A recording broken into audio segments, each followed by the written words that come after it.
Campeão mundial de clubes! Canal que chapa no teu peito, chapa no teu peito, tudo sobre o Mundial de Clubes. Sejam muito bem-vindos ao canal Mundial de Clubes do Peito, canal que chapa no teu peito, tudo sobre o Mundial de Clubes. Se inscreva no canal, deixe seu like, compartilhe com seus amigos, com seus grupos de WhatsApp, dá um like, velho, que eu chapo no teu peito tudo de Mundial de Clube. Eu acompanho o Mundial de Clube há mais de 30 anos para ver o meu Palmeiras estando entre os 8 melhores times do Mundial de Clubes. Palmeiras vence Botafogo. Esse agora é o boletim aí de número 12 do Super Mundial aqui do canal. Se você não assistiu a nossa live aqui, eu chamei o meu correspondente para fazer a última live. Tá aqui, já vou fixar aqui a nossa live nos comentários. Assista essa live porque a gente fez vários comentários a respeito do futuro das oitavas e do resumo da primeira fase para você entender, cara, aonde enquadrar, o que esperar dos próximos resultados aí no Mundial. Inclusive, galera, eu vou fazer esse boletim aqui, eu tô tomando meu cafezinho, não vai ter corte aqui, tá? Eu vou conversando com vocês porque, cara, deu o que eu imaginei. E não é porque eu sou palmeirense, galera, eu não tô nem gravando com a camisa do Palmeiras, porque eu vou ter que usar ela tantas vezes aqui ainda no Mundial, cara, que eu falei assim, não, hoje eu vou até... Usei ela no jogo, tá guardadinha, vamos começar a seguir a tradição.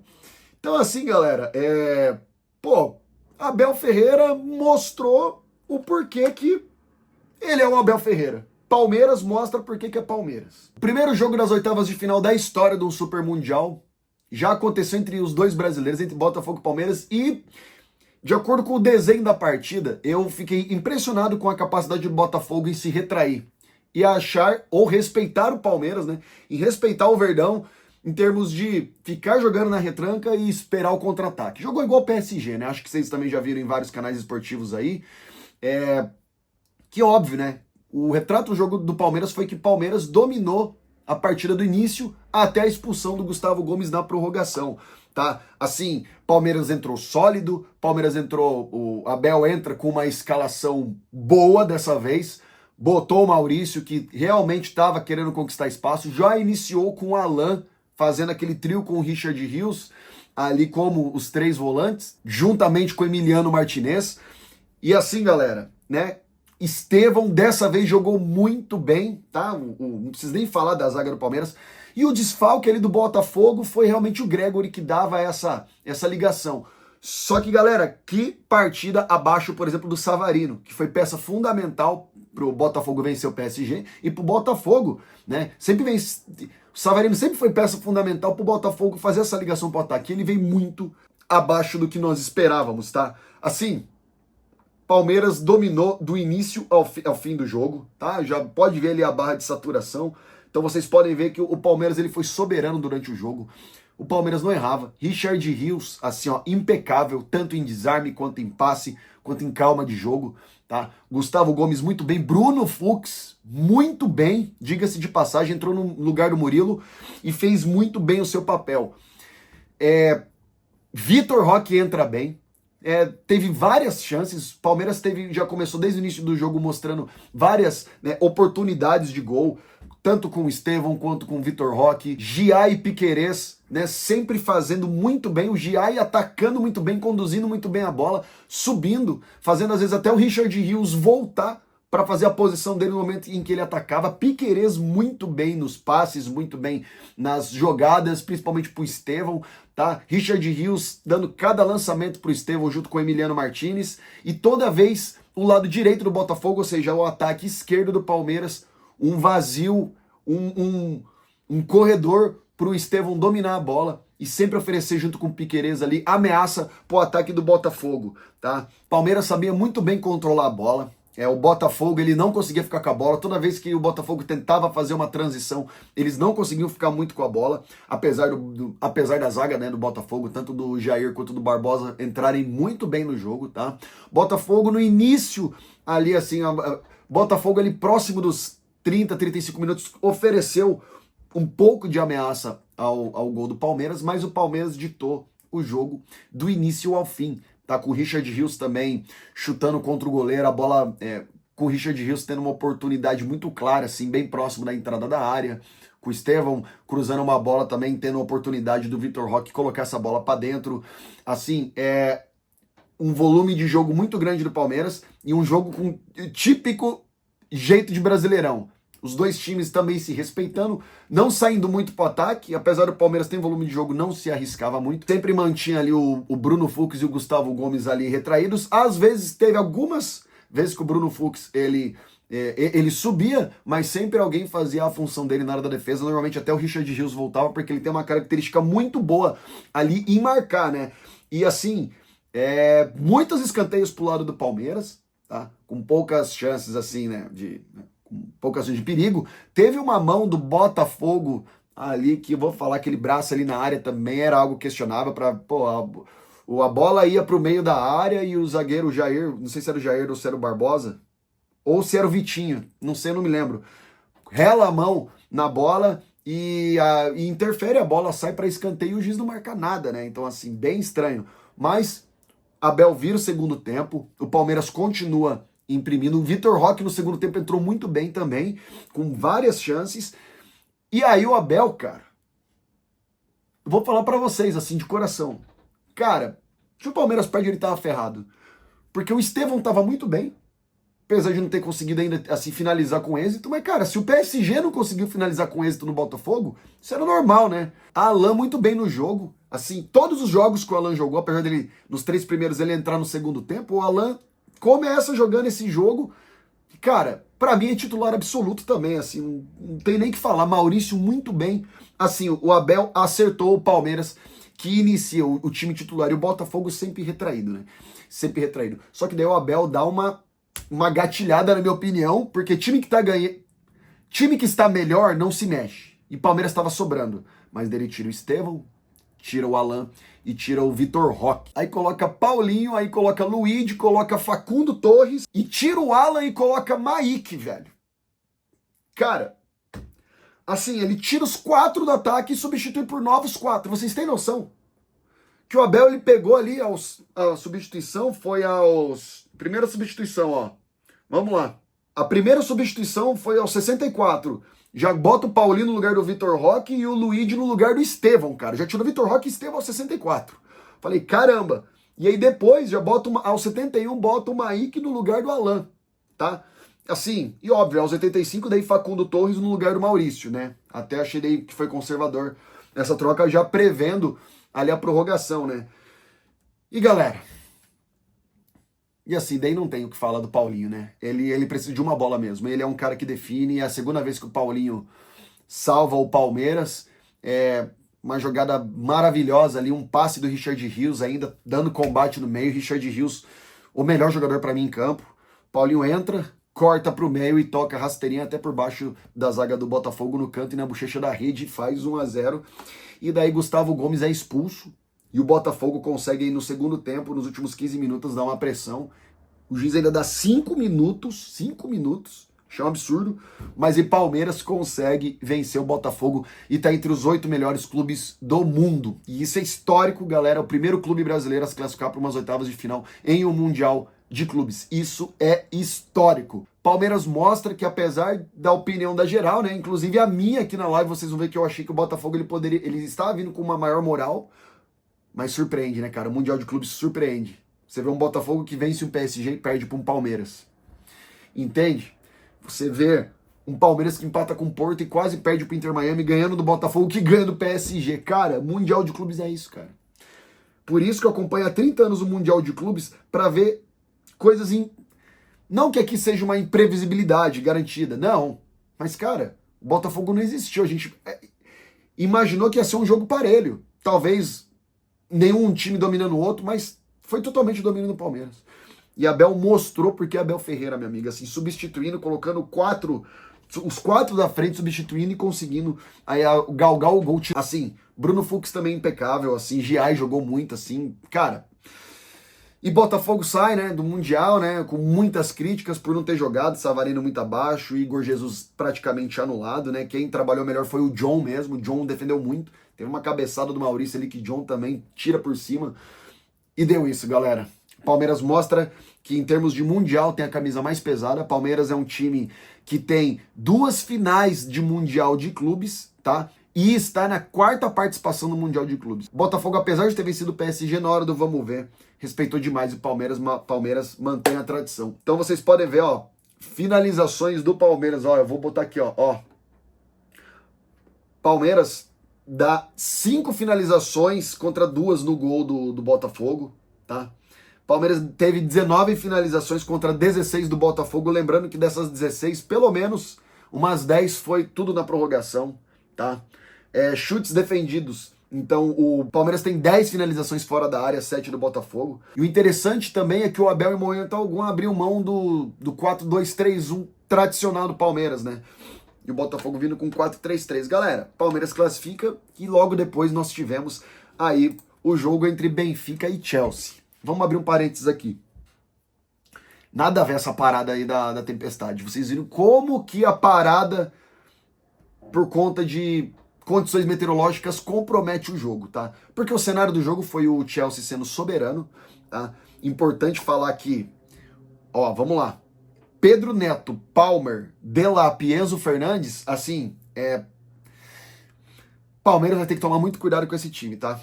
Porque o Benfica, assim, foi dominado pelo Chelsea, tá? O Chelsea com uma marcação de 5 na saída do Benfica, tá? Fazia pressão ali em cima do Otamendi, em cima do Silva, principalmente na hora que eles queriam sair do campo de defesa, e o Chelsea muito agudo no ataque, tá? Já teve uma quase chance de gol, já com menos de 1 minuto de jogo. Aos 18, o zagueiro Antônio Silva, ele tira uma bola embaixo, com a cabeça embaixo da trave, tá numa jogada do Cucurella, uma rodada de bola fantástica entre Palmer, entre Delap, sobra pro Cucurella, ele bate, ele tira com a cabeça embaixo da trave, tá? E o Chelsea mostrando um volume de jogo muito maior. Assim, não tem nem o que falar. O Reece James, né? Eu falei muito bem aqui tá aqui na maratona dos 32 times do Super Mundial, no episódio do Chelsea, eu falei, Reece James é um ótimo, é um cara que faz muita diferença. Marca, corre, chuta. E Reece James, aos 63, faz um gol de falta, cara. Assim, cara, a curva que a bola fez e a tinta que tirou da rede, eu nem culpo o Trubin por não ter pegado essa bola. O Trubin um pouco abaixo do normal, né, o goleiro do Benfica, mas assim, golaço. E aí o Benfica tenta sair um pouco mais pro jogo, mas não conseguia respirar contra o Chelsea. Tá? E é aí que eu traço um paralelo pro Flamengo aqui, tá? Você vê o Benfica empatando com o Boca Juniors no último minuto, sofrendo, tá? Uma defesa desarrumada. Não acho o Benfica um time que teria condições de vencer o Palmeiras. Eu acho que não teria, tá? Ele sofreu para ganhar do Boca Juniors, tá? Obviamente bateu aí o Auckland City e ganhou do Bayern, mas fez um outro jogo contra o Chelsea, né? O Benfica, ele joga na retranca contra o Bayern e quis sair contra o Chelsea, então foi outro retrato do jogo. E o Chelsea aproveitou a superioridade numérica. Até vir a parada aí para as condições meteorológicas, voltando quase 2 horas depois do jogo, 1h30 depois. E aí numa mão na bola, na área, o Di Maria vai lá, empata, leva o jogo para prorrogação. Benfica começa a sair mais pro jogo, arriscou, mas aí o Prestiani, que havia entrado no lugar do Florentino Luiz, é expulso. E aí o Chelsea começou a sobrar com Delap, com Palmer, tá? O segundo gol é uma falha do Trubin, infelizmente, vem uma bola pro gol, o Trubin defende, ela escapa debaixo da perna dele. E aí o Nkunku, que havia entrado no lugar do Delap, que tava bem também, tá? Delap, Pedro Neto, muito bem também. Aí o Nkunku vai lá e aproveita. E daí depois o Pedro Neto sai no contra-ataque, já guarda no canto do Trubin, e daí o Benfica cai perante o Chelsea. Galera, qual que é a minha análise então, assim, ó? Qual que é a minha análise desse jogo? Vou tomar um cafezinho aqui, cara. O que eu penso? Como o time do Flamengo é um time organizado, tá? Porque a formação foi muito parecida, essa formação do Chelsea, com a formação que enfrentou o Flamengo, tá? Como o futebol português está abaixo, e como a zaga do Benfica é muito mais desarrumada do que a zaga do Palmeiras, do Botafogo, muito mais desarrumada. O Chelsea, ele vai sentir dificuldade. Eu percebo que a zaga do futebol sul-americano, eu vejo que tem um trabalho de organização muito melhor de recomposição do que, por exemplo, dos clubes portugueses. Chelsea passa, assim, ó, Maresca, cara, o técnico do Chelsea, a hora que o Chelsea faz o segundo gol, vocês têm que ver a comemoração dele. Isso, galera, é importante da gente frisar aqui, vendo o Maresca comemorando, vendo o Benfica com o Di Maria comemorando, olhando pra cara do zagueiro a hora que ele fez o pênalti. O nível de importância que eles estão dando para esse Mundial. Apesar do estádio não estar com muitos torcedores, tá? E problema é deles se eles não mandaram torcedores pro Mundial, porque a gente manda. Vamos analisar assim. Mas como é importante a gente ver que os clubes europeus eles querem ganhar esse Mundial. Estão reclamando que estão de férias, mas a hora que entra no campo, alguns ainda estão reclamando mais. O montante de dinheiro e sendo uma primeira Copa do Mundo de clubes, você vê que os clubes estão se importando. Cara, eu gostei da comemoração do Maresca. Depois na coletiva ali de imprensa, ele reclamou da parada técnica e tudo. Mas deu Chelsea classifica para as quartas de final.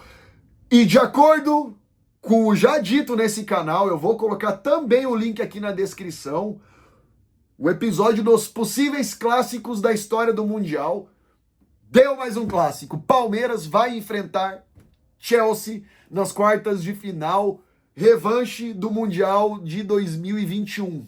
Revanche, em que o Chelsea ganha do Palmeiras de 2-1. Infelizmente, né? Palmeiras vai estar sem Piquerez e sem Gustavo Gomes. Importante lembrar que Aníbal Moreno volta pro time, tá? Mikael entrou bem contra o Botafogo, então, né? Abel Ferreira deve usar o Mikael e talvez o Maíque para enfrentar o Chelsea. Mas nós teremos uma revanche de 2021, tá? Daqui exatamente 1h30 nós teremos PSG e Inter Miami e depois Flamengo e Bayern. O que esperar disso? Cuidado, PSG. Tá todo mundo falando que vai ser goleada. Palmeiras sofreu para ganhar do Inter Miami. PSG não ganhou do Botafogo. Palmeiras ganha do Botafogo. Pode ter novidade do PSG contra o Inter Miami. Podemos ter novidades. Todo mundo fala, a zaga é PSG. É difícil cravar aqui, tá? Mas pode ter novidade nesse jogo. E eu falo que a chance é grande, tá? É maior do que vocês pensam. Ah, vai ser goleado o PSG. Tudo bem. Normal pensar isso. Cuidado! Nós vimos Internacional de Milão nesse Mundial sofrendo para ganhar do Real Reds. Nós vimos Mamelo de Sandals metendo 3 gols no Borussia Dortmund. Nós vimos Auckland City empatando com o Boca Juniors. O mesmo que estava empatando com o Bayern de Munique. Isso é Mundial, galera. Isso é Mundial. É por isso, cara, que esse canal aqui é só de Mundial, cara. Porque é isso daí, ó. É isso aí. Mundial é essa loucura. Tá? O Caicedo vai ficar fora do jogo também contra o Palmeiras. É importante, eu havia me esquecido de falar, né? Agora, ambos os times vão ter o trabalho de recuperação para jogar na sexta. E o jogo, acredito que dessa rodada, o jogo mais importante para ser assistido às oitavas de final será Flamengo e Bayern hoje. Eu cito uma chance de 40% do Flamengo ganhar e 60% do Bayern. Eu cravo aqui. Acho que não tá tão distante se o Flamengo soubesse defender do Bayern de Munique e explorar o contra-ataque. Tá? Flamengo, se você jogar igual o Boca Juniors de 2000 em cima do Real Madrid, com aquela mesma mentalidade do contra-ataque, dá. Mas vai ter que segurar o Bayern, tá? Galera, é isso aí. Meu Palmeiras está... Palmeiras cumpriu a missão. A partir das quartas de final, o que vier é lucro, galera. O que vier pro Palmeiras é lucro. Chegou nas quartas de final, tá entre os 8. Pega 1/4 dos times do Mundial, 25% dos times do Palmeiras está inserido nesse contexto. Tá inserido nesse contexto. Isso daí já é de suma importância. O que vier agora é lucro. Dá pra bater o Chelsea? Dá pra bater o Chelsea. Dá pra bater o Chelsea. Acho que é um jogo aberto. O Chelsea é um time com o 4º melhor elenco, com um pouco mais de qualidade. O Palmeiras é o 12º elenco, né, em termos de valor do Mundial. Mas tem condição de bater o Chelsea sim, tá? Galera, qual que é a tua opinião? Comenta aí o que você acha. Daqui a pouco já tem Inter Miami PSG, terminando Flamengo e Bayern, mais um episódio gravado aqui no canal. E nós teremos daí, avisando pra vocês que nós teremos live após as oitavas de final de novo. Se você não viu nossa live, cara, veja a live e veja o comentário meu aqui. Beleza? Galera, eu ainda tô aprendendo a colocar algumas coisas na live, por isso que a live ainda tá muito bruta, mas é isso aí, velho. Isso aqui é Mundial de Clube e esse canal é só de Mundial. Se inscreve aí, deixa seu like, compartilha com seus amigos, com seus grupos de WhatsApp, velho. Porque eu chapo no teu peito tudo de Mundial de Clube e até a próxima.